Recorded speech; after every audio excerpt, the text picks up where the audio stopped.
Neil Baker is a retired detective from the Quincy Police Department. On July 16, 1993, he returned to Quincy from FBI training at Quantico.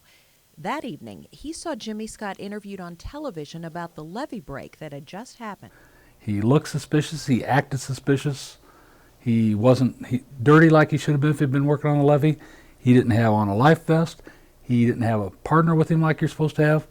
Nothing he said made any sense. So at that point, I was very suspicious. Baker says he knew Jimmy Scott before the flood. He says he had arrested Scott for some arsons in the late 1980s.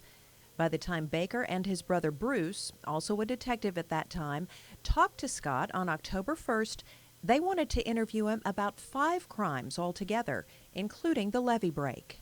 Everything kept coming back to this guy.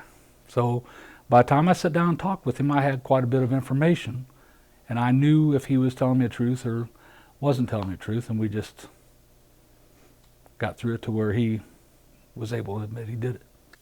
Baker says Scott admitted to 3 crimes during that interview, including the levee break.